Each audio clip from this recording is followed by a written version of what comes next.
कार्तीय तल को समझने के लिए हम इस उदाहरण को पहले समझेंगे कि कार्तीय तल का उपयोग क्या है। तो ये मान लीजिए कि ये स्तंभवार बच्चे बैठे हैं और इधर पंक्तिवार। अब आपसे ये कहा जाए कि अलका की पोजीशन क्या है, आप कहेंगे दूसरी पंक्ति में बैठी है। तो दूसरी पंक्ति में तो कई बच्चे बैठे हैं, क्लियर नहीं हो पाएगा। या फिर हम कहें 5वें स्तंभ में, तब भी क्लियर नहीं हो पाएगा। अलका की सही पोजीशन जानने के लिए हम जब ये कहेंगे कि 5वें स्तंभ की दूसरी पंक्ति में अलका बैठी है, तब ये समझ आ जाएगा कि अलका है कहाँ। तो कहने का मतलब है कि अगर किसी तल पर हमें कोई बिंदु दिखाना है तो उसके लिए हमें 2 सूचनाएं चाहिए और इसी के लिए कार्तीय तल की जरूरत पड़ी है। अब हम कार्तीय तल को समझेंगे कि ये है क्या। अगर हम 2 संख्या रेखाओं को इस तरह से ले लें कि उनका 0 एकदम एक ही पॉइंट पर हो और एक दूसरे पर वो 90 अंश का कोण बना रही हो, तो इसमें 4 चतुर्थांश बन जाते हैं। पहले ये एंटी क्लॉकवाइज इनको हम गिनते हैं, तो ये पहला चतुर्थांश हो जाएगा, ये दूसरा, ये तीसरा, ये चौथा। अब इन पर ये संख्याएं लिखी हैं। अगर हमें कोई बिंदु दिखाना है, मान लीजिए हमें दिखाना है यहाँ पर कोई बिंदु, तो हम उसको कैसे दिखाएंगे? हम इधर चलेंगे 1 पॉइंट और फिर इस तरफ चलेंगे 2 पॉइंट। तो ये हमारा बिंदु, हम पहले 1 चले हैं तो इसका ये हो जाएगा 1 और 2। अब यहाँ पर x डैश ओ एक्स को हम x अक्ष कहते हैं और y ओ y डैश को हम y अक्ष कहते हैं। और इस पर किसी बिंदु का निर्धारण करने के लिए हमें दिशा का भी ध्यान देना होता है। अगर मान ऋणात्मक है, मान लीजिए x का -2 1, तो उसको हम यहाँ पर दिखाएंगे -2 और 1। इस तरह से हम बिंदुओं को दिखा लेंगे। अब x अक्ष से जो दूरी होती है बिंदु की, उसको हम कोटि कहते हैं और y अक्ष से जो दूरी होती है उसको हम भुज कहते हैं। तो इस बिंदु का भुज क्या हो गया? 1, और कोटि क्या हो गई? x अक्ष से दूरी, ये y हो गई। ऐसे ही किसी बिंदु का x और y यानी दोनों पॉइंट उसके अगर ऋणात्मक होंगे तो वो तीसरे चतुर्थांश में आ जाएगा और चौथे चतुर्थांश में कोई पॉइंट तब आएगा जबकि उसका x वाला धनात्मक होगा और y वाला ऋणात्मक, क्योंकि हम पहले x अक्ष पर ही चलेंगे, उसके बाद y अक्ष पर चलेंगे। तो इस तरह से ये चारों चतुर्थांश कहलाते हैं और ये तल जिस पर हम किसी बिंदु का स्थान निर्धारित करते हैं वही कार्टेशियन प्लेन या कार्तीय तल कहलाता है। इसी पर हमारी अभ्यास आधारित है। अब हम प्रश्न शुरू करेंगे। कार्टेशियन प्लेन की अभ्यास 17A को हम शुरू कर रहे हैं। चित्र को देखकर रिक्त स्थानों में लिखिए। अब हम ग्राफ पेपर पर देखेंगे कि बिंदु M x अक्ष की किस दिशा में स्थित है। ये ग्राफ पेपर पर बिंदु M है। अब x अक्ष इधर धनात्मक दिशा दिखाता है और इधर इसका ऋणात्मक होता है। तो इस तरफ है, ये 0 से इस तरफ है, इसलिए M x अक्ष की ऋणात्मक दिशा में होगा। बिंदु M से y अक्ष पर लंब पाद से मूल बिंदु की दूरी कितनी है? M से y अक्ष पर लंब हो गया ये। अब इसकी मूल बिंदु से दूरी पूछ रहे हैं। ये मूल बिंदु है तो यहाँ से दूरी 1, 2 और 3 इकाई है यहाँ से दूरी, तो हम यहाँ 3 इकाई लिखेंगे। बिंदु N y अक्ष की डॉट दिशा में अंकित है। बिंदु N से y अक्ष पर लंब पाद की मूल बिंदु से दूरी डॉट इकाई है। अब बिंदु N को हम अगर ये देखें तो y अक्ष की धनात्मक दिशा इस साइड में है और इधर ऋणात्मक दिशा है, ये माइनस दिखा रहा है। तो y अक्ष की ऋणात्मक दिशा में बिंदु N हो गया। अब इसकी पूछ रहे हैं बिंदु N से y अक्ष पर, ये y अक्ष पर ये लंब हो गया। अब इसकी मूल बिंदु से दूरी 2 इकाई हो गई। अगला है बिंदु T, फिर यहाँ डॉट डॉट चतुर्थांश में अंकित है। अब हम बिंदु T को देख, बिंदु T देखिए 1, 2, 3 और ये चौथा चतुर्थांश है, तो बिंदु T चौथे चतुर्थांश में स्थित है।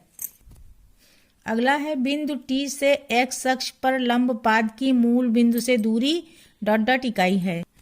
बिंदु T से x अक्ष पर ये लंब हो गया। अब इसकी मूल बिंदु से अगर हम दूरी देखें तो 1, 2, 3, 4, ये यहाँ देखिए 4 इकाई है। प्रश्न में पूछ रहा है बिंदु P का भुज और कोटि।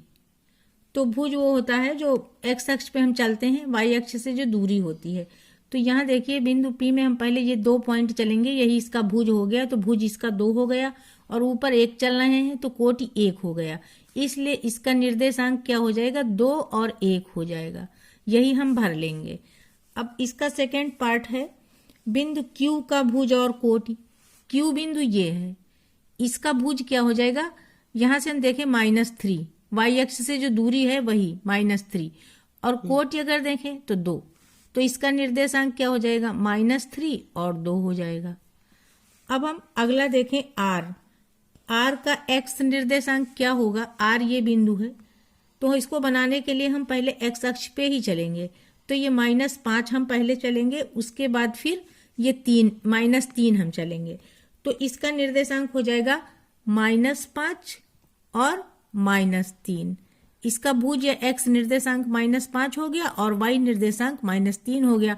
इस बिंदु का निर्देशांक -5 और -3 हो गया। अब लास्ट वाला क्वेश्चन कह रहा है s का निर्देशांक, x वाला, ये s पॉइंट है, इसका x निर्देशांक पहले ये 3 है, यहां तक आया तो इसका x निर्देशांक 3 हो गया और y वाला -2 हो जाएगा। इस तरीके से ये चारों पॉइंट के निर्देशांक हो जाएंगे, यही हम फिल करेंगे। इसमें हमने सबके भुज, कोटि और पॉइंट के निर्देशांक P, Q, R और S के भर लिए हैं। अब हम अगला क्वेश्चन देखेंगे।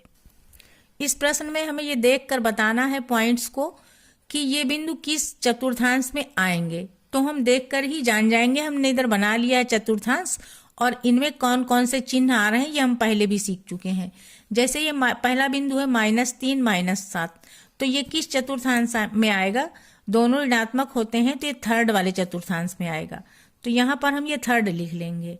अब ये -5 और 7 है, पहला ऋणात्मक है दूसरा धनात्मक है, ये सेकेंड वाले में होता है, पहला ऋणात्मक दूसरा धनात्मक, तो ये दूसरे चतुर्थांश में आएगा। अब ये 2 और -10, पहला पॉजिटिव है दूसरा निगेटिव है, तो ये चौथे वाले में आएगा, तो ये चौथे चतुर्थांश में हो गया। अगर दोनों धनात्मक हैं तो ये पहले चतुर्थांश में आ जाएगा। अगर पहला ऋणात्मक है बाद वाला धनात्मक है तो ये दूसरे चतुर्थांश में आ जाएगा। अगर दोनों ऋणात्मक हैं तो ये थर्ड वाले चतुर्थांश में आएंगे। दिए गए बिंदुओं को हमें ग्राफ पेपर पर प्लॉट करना है। ग्राफ पेपर पर पॉइंट्स को दिखाने के लिए हमने कार्तीय तल बना लिया है। एक ये संख्या रेखा बनाई है और दूसरी ये, दोनों का जीरो एक जगह पे बना लिया, दोनों एक दूसरे पे लंबवत हैं। अब इसी पर हम पॉइंट्स को प्लॉट करेंगे। पहला पॉइंट हमको 7 और 5 दिखाना है, तो हम x अक्ष पर 7 दूरी चलेंगे और फिर ये y अक्ष के समांतर 5 दूरी चलेंगे।